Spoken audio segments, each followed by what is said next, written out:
Madam ఆవిడ ఇంకొక సఫియా అనే ఆవిడ ఇంకొక గుడ్ పాయింట్ ని కూడా రేస్ చేశారు.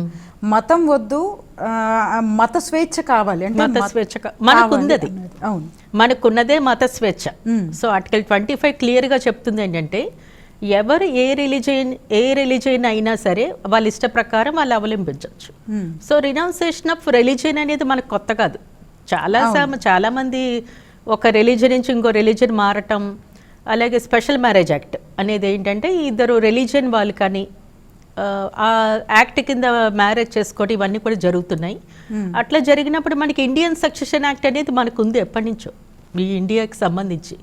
సో ఇవన్నీ కూడా మన కంట్రీకి స్పెషల్గా ఉన్నాయి కాబట్టి మీరు ముస్లింలలోనే ఫాలో అవ్వను, షరియత్ నాకు అప్లికబుల్ కాదు అని ఆమె అనటం వల్ల ఆమెని ఒక నేరస్తులాగా చూడలేం.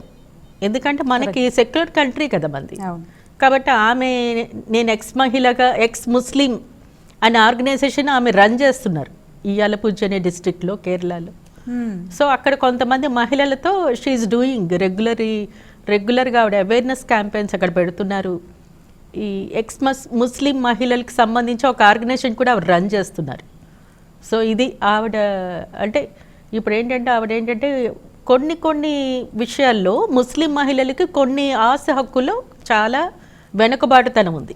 దానికి సంబంధించి ఆవిడ దానిలోంచి బయటికి రావటం, ఇండియన్ సక్సెషన్ యాక్ట్ ఏదైతే ఉందో దాని కింద ఆమె ఆశ హక్కు గురించి ఆమె ఫైట్ చేస్తున్నారు. అయితే అక్కడ ఇంకొక పాయింట్ కూడా రేస్ చేశారు ఆవిడ. ఏమని, నాకు ఇప్పుడు నేను ముస్లిం మతంలోంచి బయటకు వచ్చేస్తే కనుక నాకు కంప్లీట్గా ఆస్తి అనేది రాకుండా పోతుంది అన్న పాయింట్ ఒకటి రేస్ చేశారు కదా. ఆపోజిట్ వాళ్ళు చేస్తున్న పాయింట్ అది.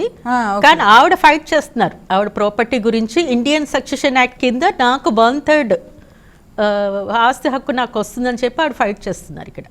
అంటే ఆమె ఫాదరు, ఆమెకో బ్రదర్, సో ముగ్గురు కలిపి ఈక్వల్ రైట్స్ కింద ఆవిడ ఫైట్ చేస్తున్నారు. ఇప్పుడు ముస్లిం చట్టాన్ని తీసుకుంటే ఎలా ఉంటుందంటే 2/3 అనేది ఎప్పుడు కూడా మేల్ షేరర్ తీసుకుంటూ ఉంటారు. రెస్ట్ ఆఫ్ 1/3 షేర్ ఏంటంటే వైఫ్ కానీ డాటర్స్ కానీ వీళ్ళందరూ కూడా తర్వాత సిస్టర్స్ వీళ్ళందరూ కూడా వితిన్ 1/3లోనే డిఫరెంట్ షేరర్స్గా వాళ్ళు తీసుకుంటూ ఉంటారు. అంటే ఫిమేల్ షేరర్స్కి చాలా తక్కువ షేర్ ఉంటుంది.